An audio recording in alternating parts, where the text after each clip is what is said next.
नमस्कार, मैं हूं आपके साथ मयंक। देखिए, जिस तरह से अमेरिका ने वेनेजुएला पर स्ट्राइक करी, उसके बाद एक बड़ी रणनीति तैयार की गई है अमेरिका के खिलाफ, और ये रणनीति को सामने रखा है ईरान के सुप्रीम लीडर अली खामेनेई साहब ने। बताया जा रहा है कि देखिए, हाल ही में एक तो खबर आई कि रशिया के शिप पर जिस तरह से अमेरिका ने कब्जा किया, उसके बाद जो है रूस और अमेरिका के बीच खासा तनाव देखा जा रहा है। जिस तरह से वेनेजुएला में चाइना का बड़ा इन्वेस्टमेंट था ऑयल को लेकर, वो सारी प्लानिंग जो है अब धरी की धरी दिखाई दे रही है। ऐसे में चाइना भी अमेरिका से खासा नाराज है। इस बीच में एक बड़ी प्लानिंग तैयार हुई है, बड़ा प्लान तैयार हुआ ईरान, रूस और चीन के बीच में, और ये प्लान तैयार किया है, बताया जा रहा है, ईरान ने।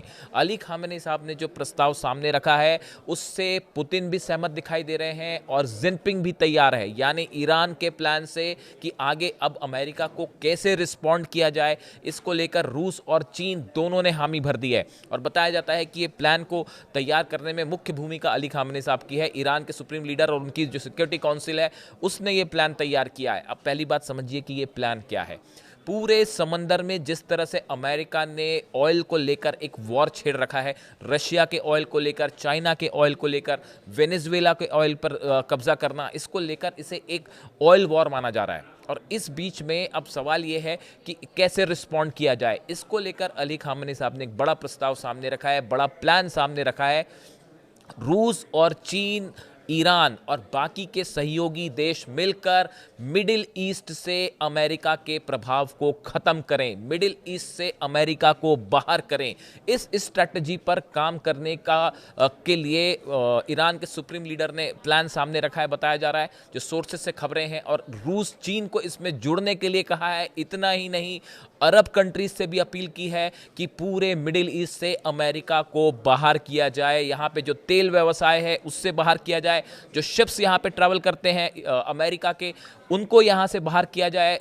अली खामेनेई साहब का कहना ऐसा है, ईरान का कहना ऐसा है कि जब तक मिडिल ईस्ट से अमेरिका का दखल खत्म नहीं होगा, तब तक मिडिल ईस्ट में शांति नहीं हो सकती। और मिडिल ईस्ट से अमेरिका के प्रभाव को कम करना होगा, इजराइल के प्रभाव को कम करना होगा।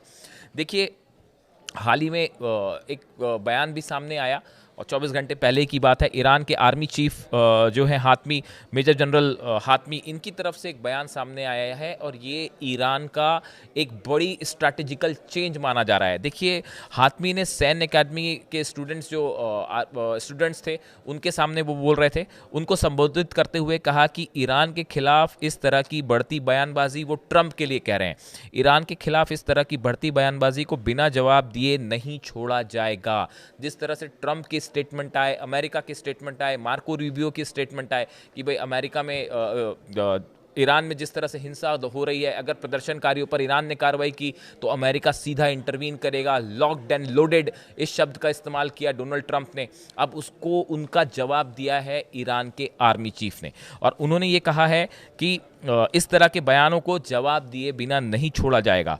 उन्होंने ये भी कहा, उन्होंने जोर देकर कहा कि ईरान की सशस्त्र सेनाएं अब पहले की तुलना में ज़्यादा तैयार है। अगर कोई दुश्मन गलती करेगा तो उसका निर्णायक जवाब दिया जाएगा।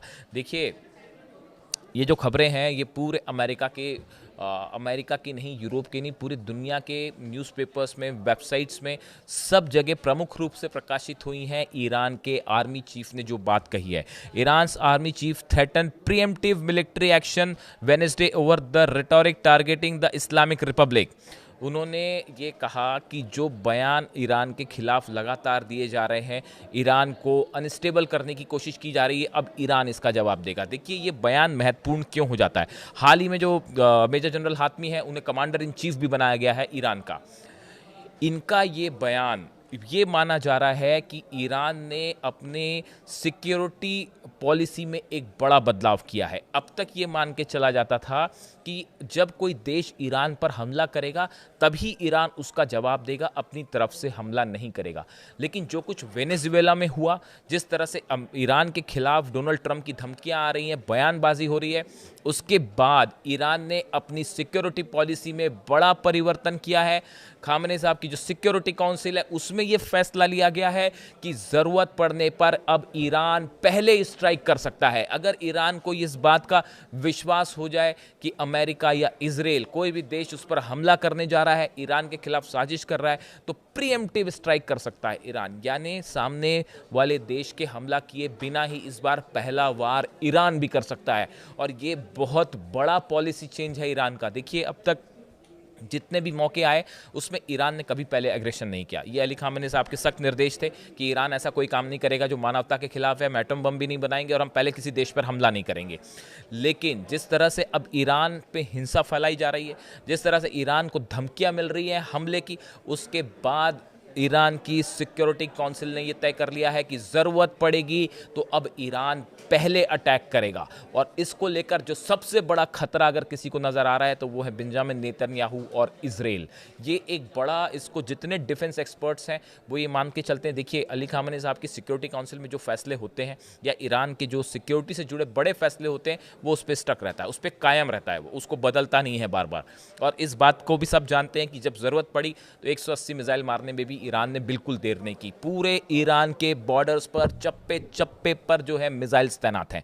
और हालात ये पहुंच गए, मैं अगले वीडियो में आपको एक्सप्लेन करूंगा कि नेतन्याहू और इजराइल में कैसे बड़ा जो है वो एक चिंता का विषय बन गया है ये कि ईरान की मिसाइल्स जो है वो कभी भी बरस सकती है हमारे ऊपर अगर वो होता है चुनौती। और यहाँ तक खबरें आई हैं इंटेलिजेंस सोर्सेज से कि 750 मिसाइल सिर्फ तेल अवीव को टारगेट करके लॉन्च पैड पर तैयार रखी गई है। यानी अगर ज़रूरत पड़ती है, पिछली बार हमने देखा था जो मिसाइल्स फायर हो रही थी वो हर दिन करीब 100 के आसपास मिसाइल्स फायर हुई 12 दिन की जंग के दौरान। 80 से लेकर 100 मिसाइल हर दिन फायर कर रहा था ईरान। लेकिन इस बार बताया ये जाता है 750 से ज़्यादा मिसाइल एक साथ तेल अवीव पर फायर हो सकती हैं। इस तरह की बातें जो है वो डिफेंस लॉबी में चल रही हैं। अब आप देखिए, एक तो अली खामेनी साहब का ये स्ट्रैटेजी तैयार करना कि मिडिल ईस्ट से अमेरिका का बायकॉट करो, अमेरिका को बाहर करो। अब इसमें कितने अरब देश साथ देंगे वो देखने वाली बात है। लेकिन चाहे यमन का मुद्दा हो, चाहे लाल सागर में अमेरिकी जहाज़ों का मामला हो, या फिर इन इलाकों से होते हुए जो जहाज़ गुजर रहे हैं अमेरिका के, उनको निशाना करने, उनको पर निशाना लगाने की बात हो, ऐसे कई सारे मुद्दे हैं जो आने वाले दिनों में एक बड़ा फ्लैश पॉइंट साबित हो सकते हैं। जिस तरह से रशिया के जहाज़ को रोका गया, बेला वन पे को कैप्चर किया अमेरिका ने अटलांटिक ओशन में, उसके बाद पुतिन भी नाराज़ हैं, जिनपिंग भी नाराज़ हैं, और अब अली खामेनी साहब ने एक बड़ा प्लान सामने रखा जिसको दोनों देशों की बताया जा रहा है कि सहमति मिल चुकी है। अब ये तीनों देश मिलकर एक समंदर में एक बड़ी चुनौती खड़ी कर सकते हैं अमेरिका के लिए, और मिडिल ईस्ट से अमेरिका के प्रभाव को खत्म करने के लिए एक साझा रणनीति तैयार है जिसमें बड़ी मात्रा में चाइना अब ईरान से ऑयल खरीदेगा। ये बात भी साफ हो चुकी है। यानी आने वाले दिनों में अमेरिका, इंग्लैंड, यूरोप के देश एक तरफ और चाइना, रशिया और ईरान एक तरफ, ये दो गुटों के बीच में बड़ा कोल्ड वॉर फिर से छिड़ता दिखाई दे रहा है। इससे जुड़ा जो भी अपडेट होगा आप तक पहुंचाएंगे। Thank you so much.